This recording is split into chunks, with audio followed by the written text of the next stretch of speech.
Kuya,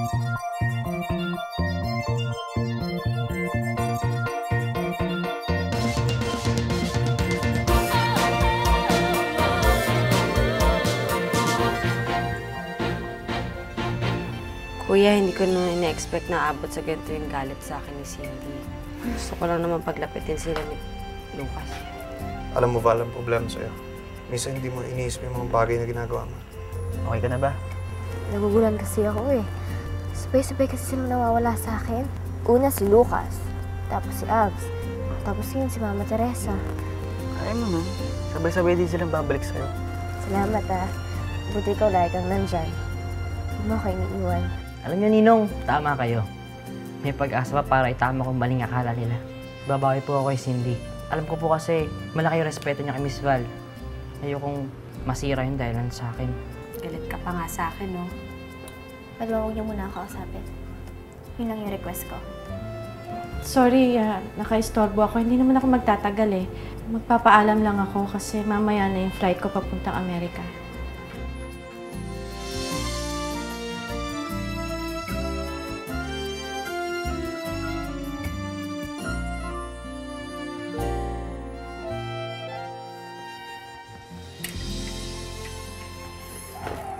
Ninong, sa tingin niyo tamang iwan ko si Cindy? Aba, ikaw makakasagot sa tanong mo. Ikaw, may kaibigan ka. Problemado, kailangan ka niya sa tabi niya. Wala ka. Nahihiya na kasi ako sa kanya eh. Lagi ko na siya dinidisappoint. Kung lalayo naman ako, sino tutulong sa kanya? Ako pa naman may kasalanan ko ba't nahihirapan siya ng ganito? Ayun, sinagot mo na yung tanong mo. Ha? O diba? Gusto mo siyang tulungan, ayaw mo siyang pabayaan, eh di wag mo siyang iwasan. Ganun lang kasimple yun. Okay? Okay po. Sumakay ka na. At baka nasosuffocate na yung kinakapatid mo sa loob. 3 araw na dyan yan. Tara na. Pwede ko po ba kayong samahan? Kahit hanggang airport lang? Huwag na, no? Ano ka ba? May pasok ka pa. Mag-ingat po kayo dun, ha? Alam niyo po, masaya ako kasi nakilala ko kayo, nakita, kasama, kahit sandali lang. Ako din. Masaya ako nakasama kita. Masaya ako nakita kita. Alam mo, proud na proud ako sa'yo kasi mabait kang bata. Di kagaya ng iba dyan. Masarap-sarap mo maging anak. Kailan po kayo babalik? I mean, kailan ka po kayo makikita? Basta, tsaka, alam mo naman, maraming ways dyan para makapag-communicate tayo, di ba? Ka-Facebook na kita. Pero, wala kasi bang way para mayahap ko kayo eh. Pwede po bang mayakap?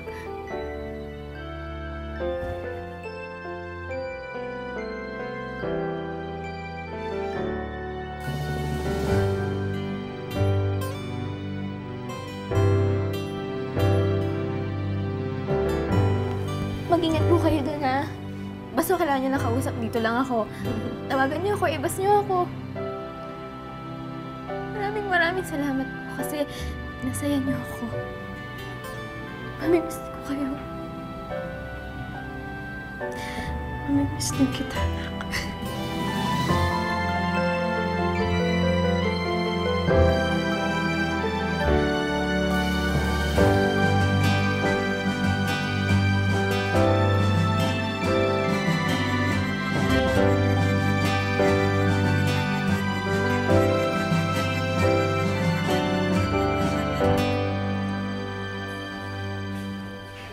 Uy, ba't? Si Cindy, dumating na ba? Di pa nga eh. Oh, ba't di mo siya dinaanan sa kanila? Eh, pumunta ako sa kanila, sabi ng mama niya. Siya na lang daw yung maghahatid sa kanya. Nanalo ka ba sa loto? Hindi, bakit? Ang saya ng mukha mo, parang winner! O, sige muna ako. Dawa Sige, pa sige. assignment, nakalimutan ko. Bye! Cindy? Baste, Uy! buti nakita kita. Hmm. I have something for you. Balik ba yan? Tangi. Wala no. Tsaka local made lang yan. Salamat dito ah.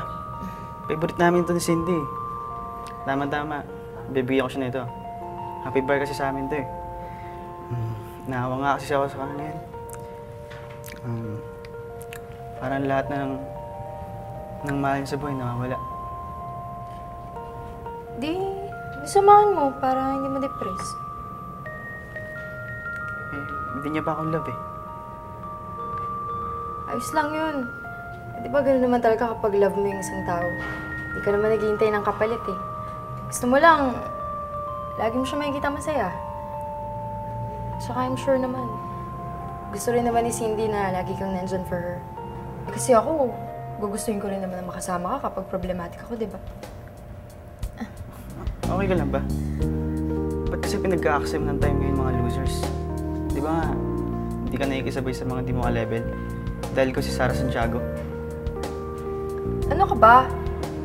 Nag-a-advise lang naman ako sa'yo noon tungkol doon sa mga nabasa kong libro. Ganun, sige na. Bahala ka dyan. Ay, teka, sandali. Sarah. Salamat dito ah. Pingin ulit bukas.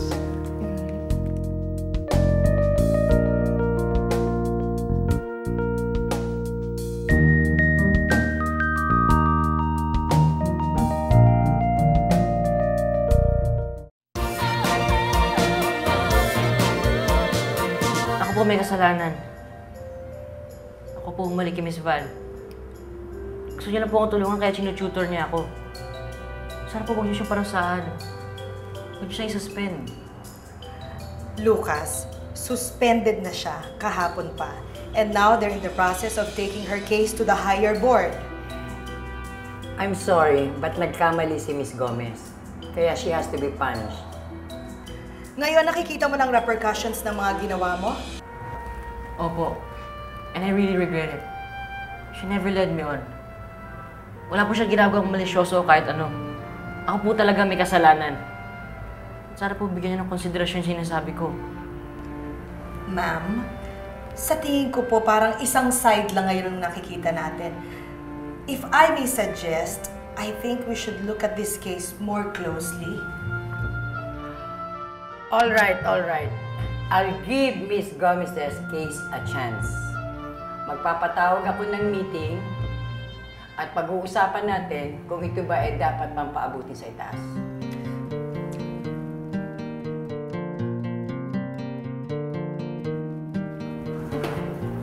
So ano, okay ka na kaya?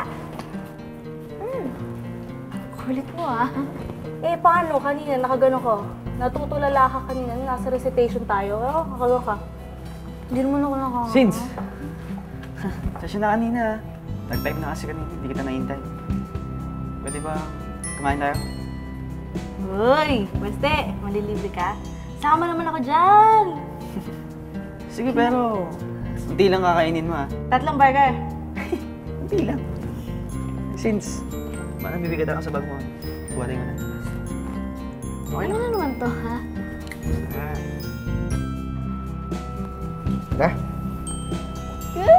Holding hands, ha? Siyempre. Like auntie, like pamangkin. So, Cindy, sino namang next victim mo after Baste?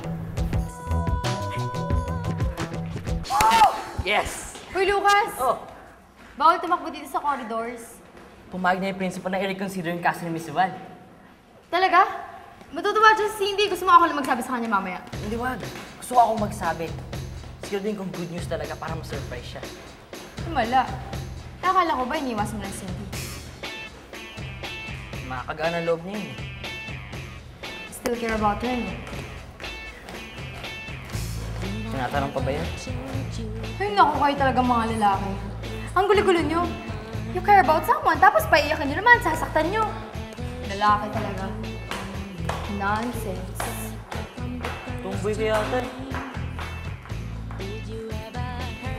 Yes! Pwede ba Natalie? Tigilan mo na si Cindy. Kung sinapansin mo, diba sana walang magawa sa buhay? Meron na, pero totoo naman, di ba? Manang-mana ka sa Tita Val mo. Pareho ko yung mahilig sa boys. Alam mo, siguro kapag wala ka dito sa school, marami ka rin flirt, no? Hoy, hindi totoo yun ha. Ako lang guy ni Cindy, no? Oh, talaga lang ha? Naalala mo ba? Pinagsabay ni Cindy si Lucas tsaka si Kuya Jimbo ko. Wala naman talaga yun kayo ni Cindy. Saka magkasama kami kagabi, di ba? So, kayo na? Oo. Di ba since tayo na? Weh, di nga.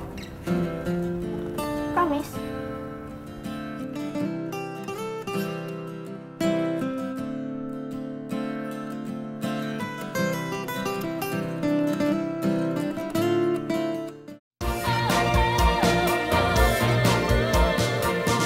So, kayo na talaga ni Cindy? Eh di mabuti! Para hindi niya na nalalapitan si Lucas ko. Bagay naman kayo eh. Oo nga, parehas kayong cute. Tama! Let's go, girls. Bye!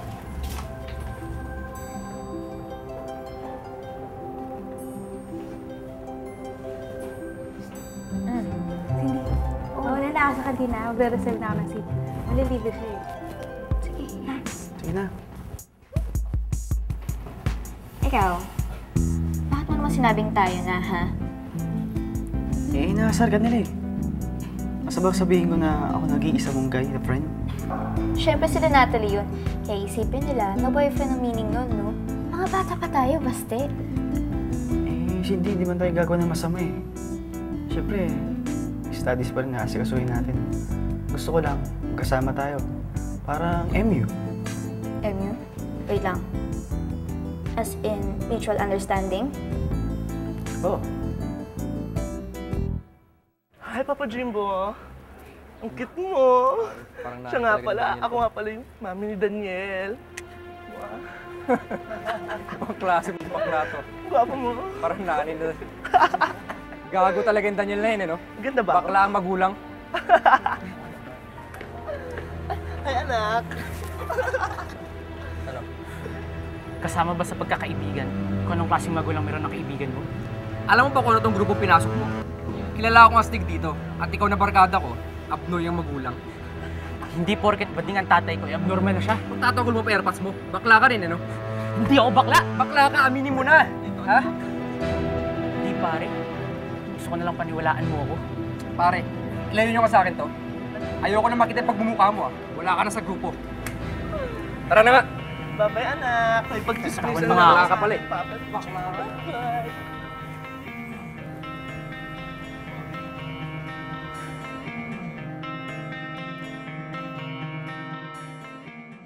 Sabi mo kasi sa akin, di ba? Hindi kita iwanan. Hindi parang gano'n na rin yun. Sigurado hindi ako makawala sa tabi mo. Di ba sabi mo importante ako sa'yo? Oo naman, kaso nakagulat ka naman kasi. Kaysa pa hindi ko alam yung mga MU na yan, no? Diba sabi ko sa'yo, bata pa ako. Parang tulad din naman yun ng dati. Mag-best friend tayo. Sigurado, hindi ka naman titigilan ni Natalie. Pag nalaman nilang committed ka na sa akin, titigilan ka na nun. Sabagay. Pero kahit na, natatakot pa lang sa mga sinasabi mo. Kung committed ka pang nalalaman dyan. Tsaka paano yan? Kaibigan na talaga yung tingin ko sa'yo. Okay lang. Di ba nga sabi mo, mga bata pa tayo. Hindi, maghihintay na lang ako sa'yo. Hindi ganun na lang. Mutual understanding. MU, okay na ba yan? MU lang, ah. Oo, promise. MU. Pwede ko na bang makiss yung MU ko? Wait lang, easy. Bawal ang kiss. Pwede pa siguro holding hands, pero kiss. Naku, hindi pwede. Eh, kahit birthday mo. Sige dito, tsaka Pasko. Twice a year lang, ah. Eh, New Year. O Tuesday. Pwede. Ano ka, Hilo? Ako, baste. Basta yun na yun. Tsaka dapat secret ng tawa. Lalong-lalo na kila Daddy. Kasi sigurado maninermo na naman yun eh. Tsaka please, huwag ka text na text, ha? At tsaka studies muna. Okay? Oo naman. Siyempre, mas tataasan ko pa yung grades ko dahil may inspirasyon na ako. Tara! Di ba sabi ko sa'yo holding hands lang? At hindi palagi. Kaya ngiti aking niliw hanggang ang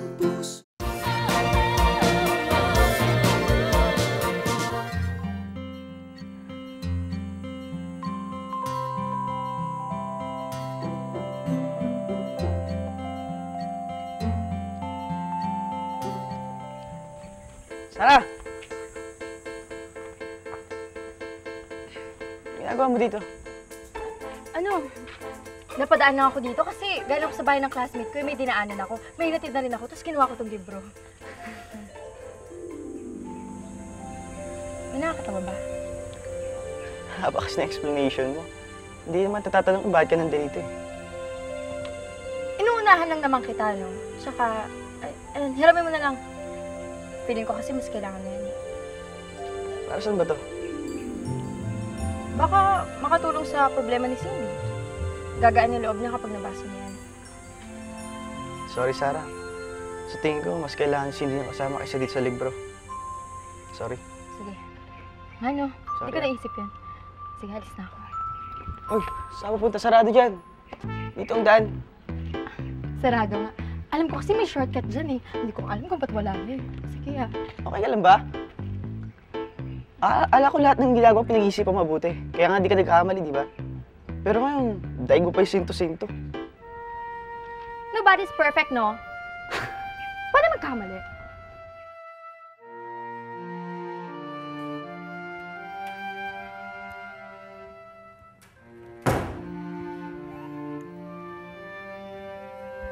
Hoy, Lucas. Ang telepono ay dinadayal. Walang mental telepathy yan. Abay, kung hindi mo idadayal yan, hindi mo makakausap ng gusto mong kausapin. Parang hindi ka natawa dun sa joke ko. Bakit? May problema ka ba? Sino ba gusto mong kausapin? Gusto po, pero hindi pwede. Bakit hindi pwede? Hindi ko po alam kung ano sabihin ko sa kanya eh. Hindi ko alam kung paano ko siya kakausapin. Marami na po kasi nangyari eh. Dami-dami ring issues. Ikaw naman, ang dami mong angst. Tatawagan mo na kung ano-ano pa sinasabi mo. Akin na nga. Si Cindy gusto mong kausapin, ano? May number dito yan. Cindy Gomez. Akin ang telepono. Inuho niyo ng tawagan. Huwag ka naman magulo. Baka may ginagawa yun. Saglit lang ah. Hey!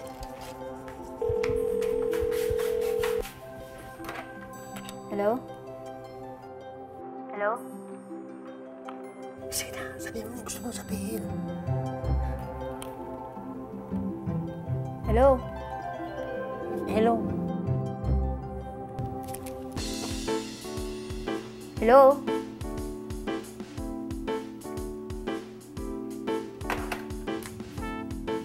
Ano? Para ka naman bakla. Ba't hindi mo pa sinabi yung gusto mong sabihin? Hinong natatakot ako eh. Parang sasabog yung dibdib ko. Ba't nasabog ang dibdib mo? Ano ka ba naman, Lucas? Ang dami mong baggage. Hindi ka naman pupunta ng airport. Luggage po ata yun eh. Luggage! Baggage yun! Baka saktan pa kita, magkaroon ka pa ng bandage. Sino yun? Ewan ko. Nag-hello lang tapos binaba na rin niya eh. Parang ang boses ni... Baste? Hindi. Ni Lucas. Kilig! Ano ka ba? Mali mo, hindi nga siya yun. Mali mo, mali ako. Tsaka isa pa, bakit naman niya ako tatawagan? Eh, alam naman niyang bad trip ako sa kanya eh. Malay mo, nakikipag-ayos sa'yo. Naku, paano yan? Tinatawagan ka ni Lucas. Eh, boyfriend mo na si Baste. Huwag kang maingay. At hindi BF ang tawag to. Di ko naman pinagkakalat ha. Nasabi ko lang. Kahit na, hindi pa rin BF ang tawag to. MU lang. Sabi rin ba si Basta lagi kami magkasama. Yung ligawan tsaka na yung pagmalaki na kami. Basta ganun lang. Eh, di ba parang ganun na rin kaya yun? Ano ba ang feeling? Siguro exciting na. Akala ko nga rin ganun eh. Pero hindi. Feeling ko napipilitan lang ako. Paano kasi naipit ako kila Natalie. Eh, ano namang ipahiya ako si Baste, kaya ayag na lang din ako.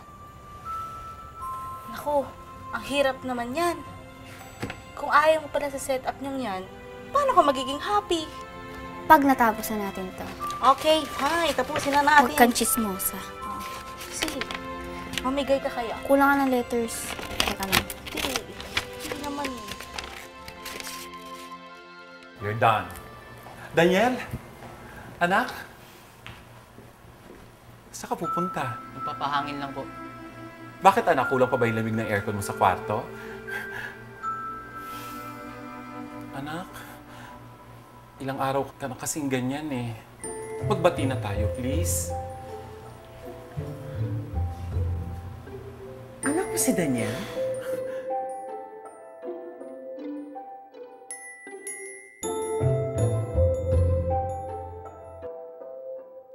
Hinihintay mo bang mahulog yung butike? Ni-imagine ko lang kung anong feeling ng in love. Girlfriend siguro! Wala, Nay. Wala po. Okay na yun kaysa boyfriend. Sabi kasi ni Mami, masakit daw eh. Alam niyo, nahihirapan na nga ako sa sitwasyon namin ngayon eh. Kasi, mahal ko naman talaga yung batang yan. Sabi naman sa mga librong nabasa ko, merong love na sinasarili mo lang. Kasi hindi pwede. Para to kay Cindy. Promise ko kasi na mag-aaral ako mabuti. Lalo na kami na nga, di ba? So, inspired ka kasi kay Nan Cindy. Basta ako kapag na-in-love ako, kung ano makakapagpasaya sa kanya, di ba gagawin mo naman? Madali lang sabihin yan. Pero pag nandun ka na, pag ginagawa mo na, napakahirap. Sakit-sakit. Tagiyawat sa ilong, pati na sa pisngi.